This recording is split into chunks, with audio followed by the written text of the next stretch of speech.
उनसे झूठी शादी नहीं कर सकती।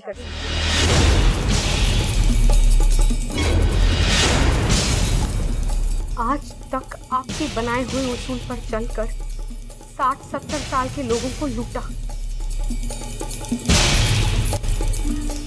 फिर आज आप अपना ही उसूल क्यों तोड़ रहे हैं बापू?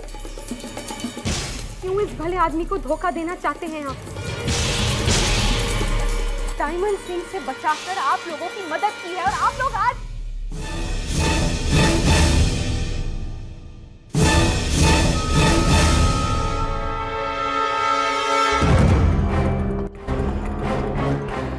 मैं जानती हूँ हम बुरा काम करते हैं, लेकिन गैरत भी तो कोई चीज होती है।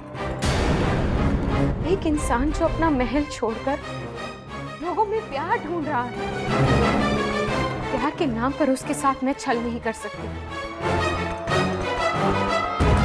ये पाप मुझसे नहीं होगा।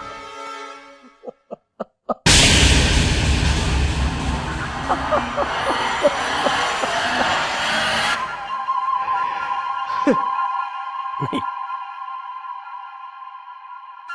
शादी नहीं होगी, शादी नहीं होगी।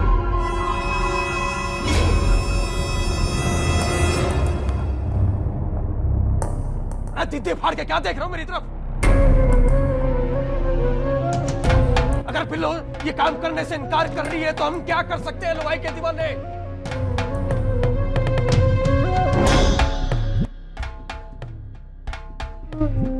लेकिन ठगी हमारा पुश्तनी धंधा है। अगर ये शिकार हमने छोड़ दिया तो अपने पुरखों को क्या मुंह दिखाएंगे?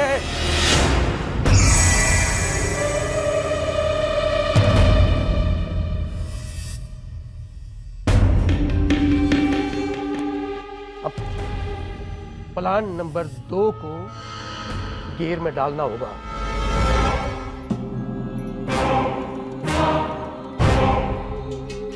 मतलब युवराज का अपहरण। अपहरण? अरे तो यहां बिठा के क्या उसकी मैं आरती उतारूं? तूने तो शादी करने से इनकार कर दिया। अब मेरे पास इसके सिवा और चारा क्या है?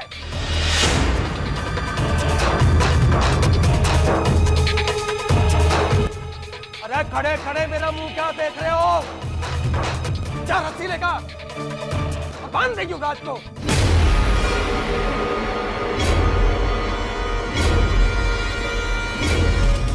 देखना, ये फोन करने की देर है। एक फोन। अरे ये युवराज नहीं है, महाराज के खजाने की चाबी है, चाबी। बापू थोड़ा तो बुद्धि पर जोर दो। या कोई आम छोरा ना है, महाराजा का बेटा है, महाराजा का। अरे समुंदर में उतर गए तो मछली के कांटे से क्या डरना।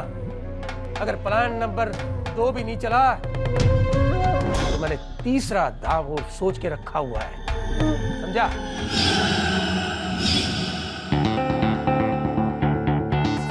हाँ, घबरा मत छोरी, चल।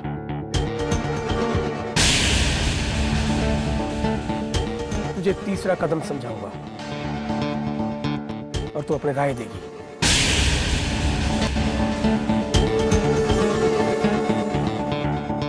देख, सामने देख, कब्रिस्तान दिखाई दे रहा है? बोल। नहीं ना? इसका मतलब तेरी आंखें ठीक है। वहां कब्रिस्तान है ही नहीं, लेकिन कब्रिस्तान हम बनाएंगे, हम।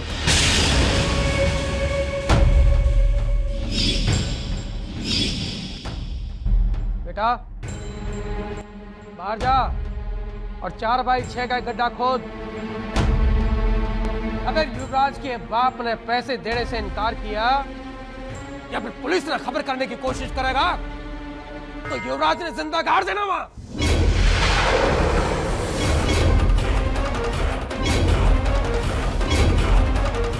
न मछली मिलेगी वरना कांटा चुभेगा।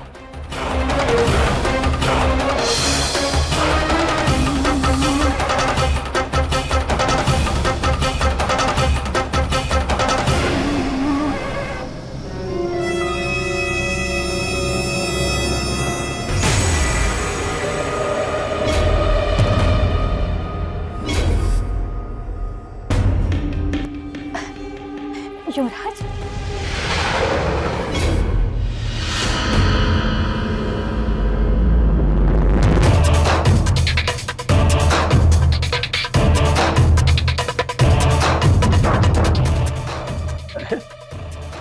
युवराज आप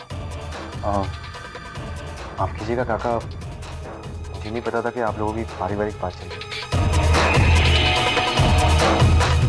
मैं बाद में आया। अरे नहीं नहीं, ऐसे ना कहो युवराज, ये आप ही का घर से और ये परिवार अब आप ही का से। कहो, ये बात हो गई? कुछ खास बात नहीं, बस वो बाहर जो पंखा था वो नहीं चल रहा है। बेटा युवराज, पंखा पुराना है पर वफादारी नहीं दिखा रहा।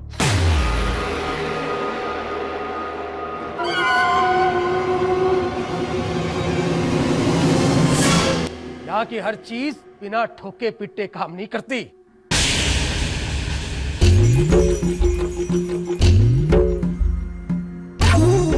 बहू, जा युवराज की मदद कर। युवराज, आपके महल का फोन नंबर क्या है?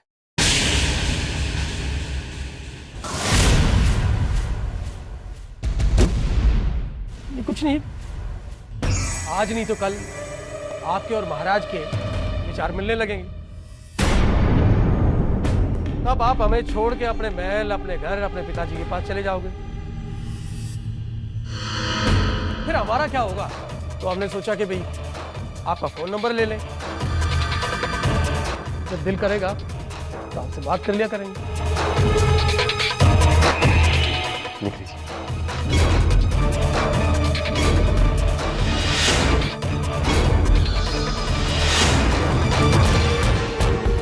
बहू, नंबर लिख, नंबर लिख।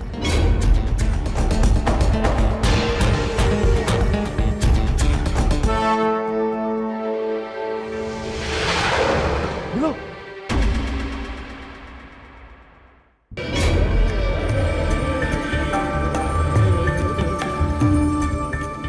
इससे क्या हुआ? पिल्लो जी बहुत परेशान दिख रही थी। नहीं नहीं युवराज, ये तो घर में चलता रहता है। आपके यहाँ आने से पहले ना इसकी शादी को लेके सास बहू में तू मैं हो रही थी। आप क्या करें, ये शादी करने को तैयार ही नहीं होती। माँ बाप को तो देखो चिंता होती है ना, लड़की घर में बैठी है वो भी जवान। खैर कोई बात नहीं, जब कोई ठीक ठाक लड़का मिल जाएगा तो शायद मान जाएगी।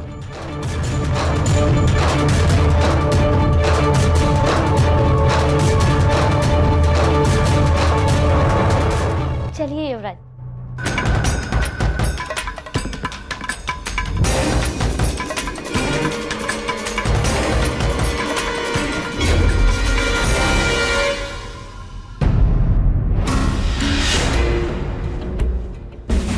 युवराज का अपहरण। अगर प्लान नंबर 2 भी नहीं चला तो मैंने तीसरा दांव सोच के रखा हुआ है। बेटा बाहर जा और 4x6 का गड्ढा खोद। अगर युवराज के बाप ने पैसे देने से इनकार किया या पुलिस ने खबर करने की कोशिश करेगा तो युवराज ने जिंदा गाड़ देना।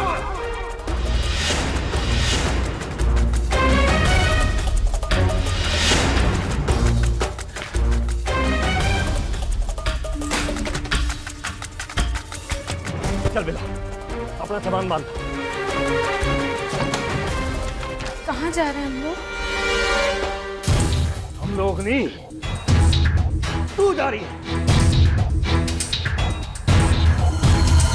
बापू ने मैंने यहाँ भेजा है तने समझाने के लिए। लेकिन मैं ना चाहूं कि तू अपना मन मार मार के रोज ये काम करे। वादा किया था ना मैंने तुझसे, वादा किया था ना, एक दिन कहीं आते इस लूट मार की दुनिया पे आजाद करूंगा। मेरी बहन समझ ले कि वो तेरा आज आ गया। चल अपना सामान बांध और चुपचाप यहाँ से निकल जा। हम सबसे दूर ऐसी जगह जहाँ तू अपनी जिंदगी सुकून से जी सके।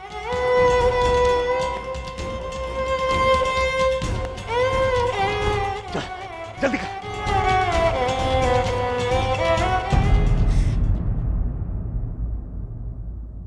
कहाँ जाऊं मैं?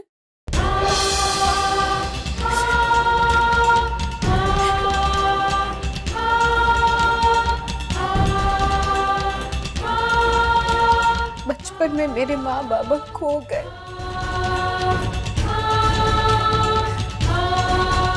फिर आप सब मिले।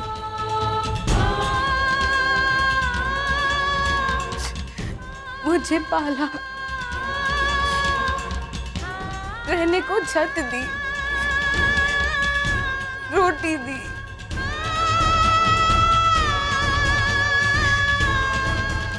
मैं नहीं जानती सही क्या गलत क्या, लेकिन सच तो ये है कि अगर आप सब नहीं होते तो आज मैं कहीं भीख मांग रही होती, मार दी गई होती, या तो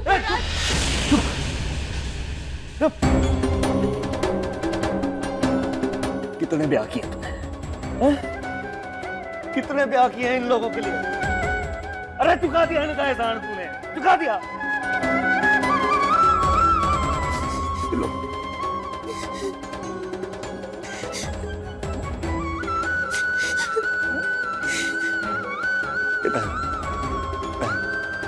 जा जा जी ले अपनी जिंदगी, जा।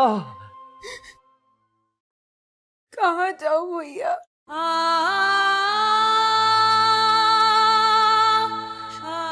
अकेली औरत को देखकर हर कोई फायदा उठाना चाहता है। बेड़िया बेटे, मैं क्या करूं? मैं बता क्या करूं? क्या करूं? ना देख सकता हूं तुमने यूं रोज मर मर के जीते हुए, ना देख सकता हूं।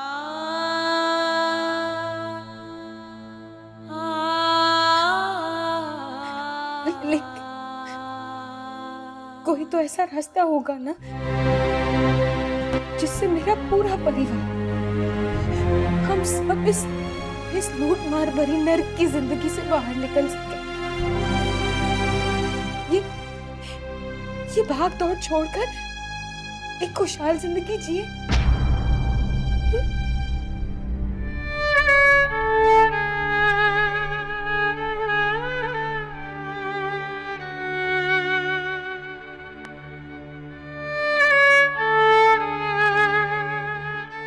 रास्ता तो है बिल्लो,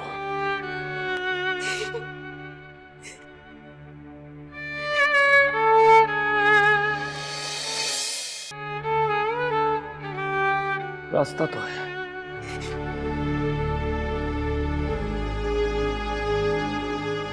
पर वो रास्ता तुम्हें एक बार फिर एक पाप करवाएगा।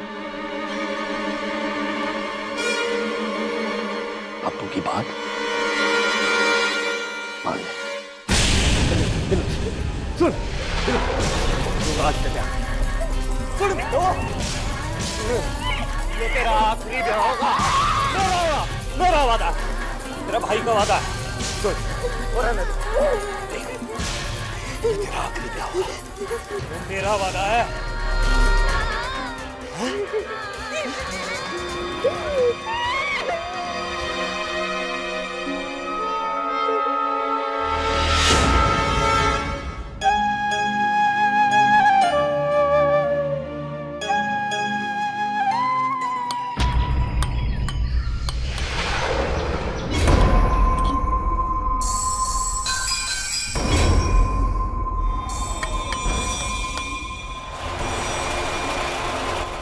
रेडी हो गया जी धन्यवाद। जी युवराज जी, हम गरीबों के यहाँ की सारी चीजें आए दिन खराब हो जाया करती हैं। हम अनपढ़, हमने ये भी नहीं सोचा कि आपको हमारे इस गरीब खाने में कितनी परेशानी होगी और आपको यहाँ ले आए। मैं तो हर तरह के मॉल में खुश रहता हूँ। वाह, क्या बात है। और यहाँ तो आप सबका इतना प्यार, मुझे किसी भी चीज की कमी महसूस नहीं होती। उस लड़की ने जरूर मोती बांटे होंगे जिससे आपकी शादी होगी।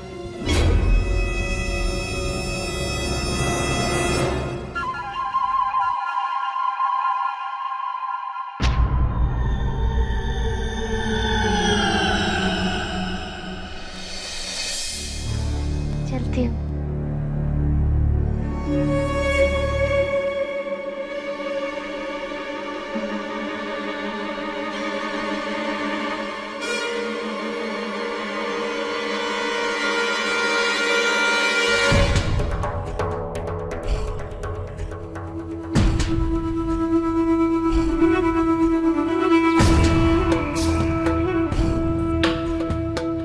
क्या हुआ? बाबू, क्यों यार, तू मान गई कि हाँ मान गई है बिल्लो, लेकिन यो बिल्लो का आखिरी ब्याह होगा बापू। और आज आपको यो जुबान देनी होगी कि युवराज के ब्याह के बाद आप दोबारा बिल्लो से ऐसा काम करने को नहीं कहोगे।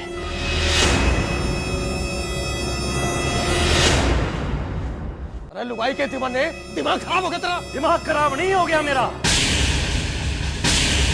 जो ही वादा करके मैंने बिल्लो को ब्याह के लिए राजी किया। बापू सोचो ना। सोच लिया।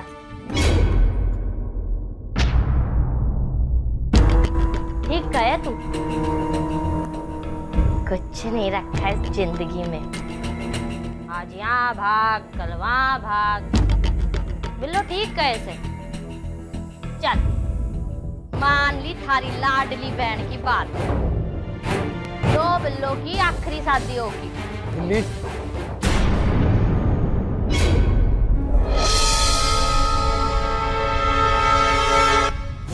बस। अरे हाँ, आप लोग चिंता करो कोनी, हमारे पास दूसरा प्लान है रोजी रोटी कमाने का।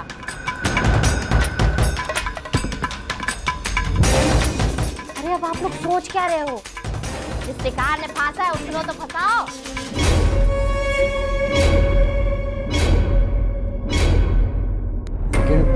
लेकिन के जबान दी ना थारे को, बस थारी बहन तो तैयार है ना युवराज से शादी करने के लिए।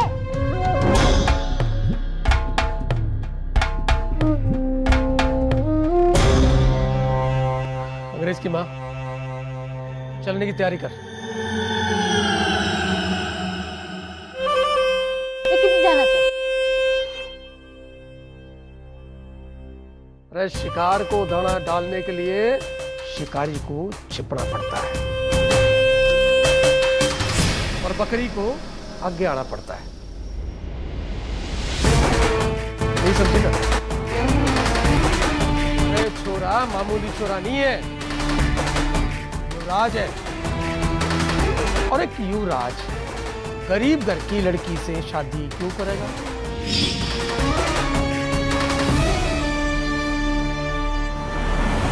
तो क्या हमारे बाहर जाने से ब्याह कर लेगा? एक जवान और अमीर छोरा एक गरीब घर की लड़की का हाथ तभी पकड़ेगा जब उसे प्यार होगा।